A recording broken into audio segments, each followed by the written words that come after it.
مبين. قال النبي صلى الله عليه وسلم مجلس فقه خير من عبادة 60 سنة. اللهم صل على محمد وعلى آل محمد كما صليت على إبراهيم وعلى آل إبراهيم إنك حميد مجيد. اللهم بارك على محمد وعلى آل محمد كما باركت على إبراهيم وعلى آل إبراهيم إنك حميد مجيد.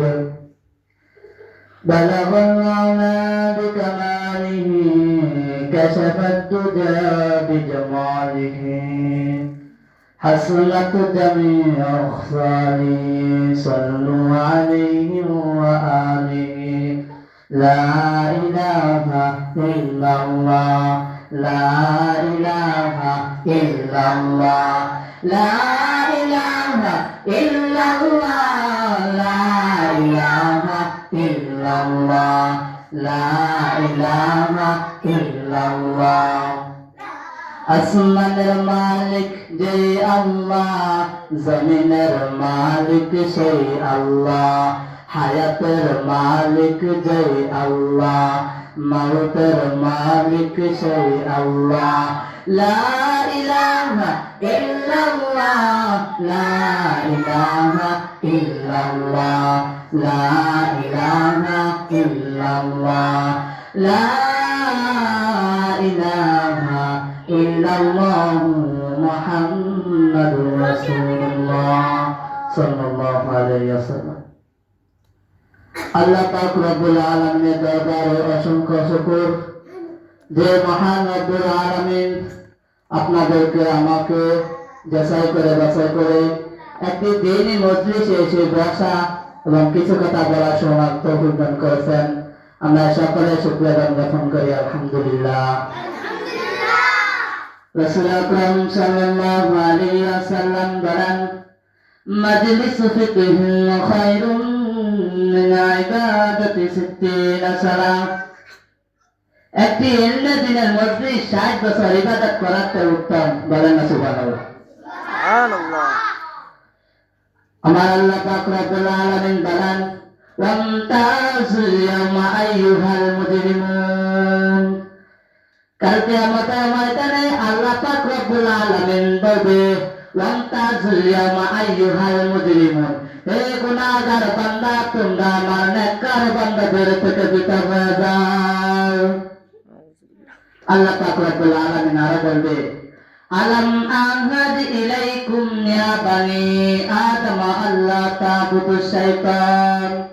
হে আদম সন্তানেরা, আমি কি তোমাদেরকে নির্দেশ দেই নাই যে তোমরা শয়তানের গোলামি করো না, কারণ সে তোমাদের প্রকাশ্য শত্রু।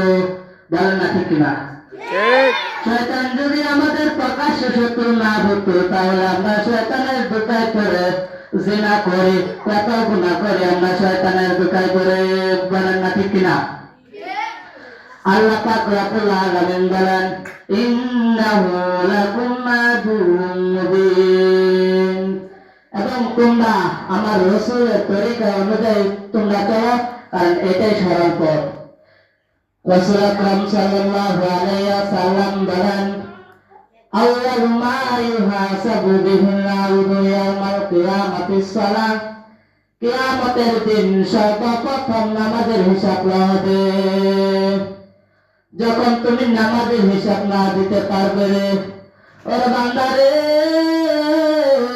কালকে আমাদের ময়দান এত ভয়ঙ্কর, এত আযাব হবে রে।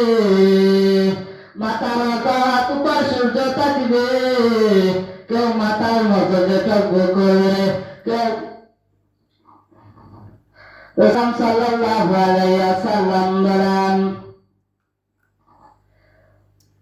হে আমার উম্মতের দল, তোমরা কোরআন শিখো এবং লোকেদেরকে শেখাতে থাকো এবং এই কাজ তোমরা মৃত্যুর আগ পর্যন্ত করতে থাকো।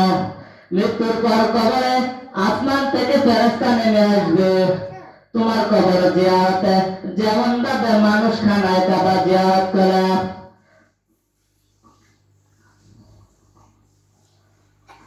আসসালামু আলাইকুম ওয়া রাহমাতুল্লাহ।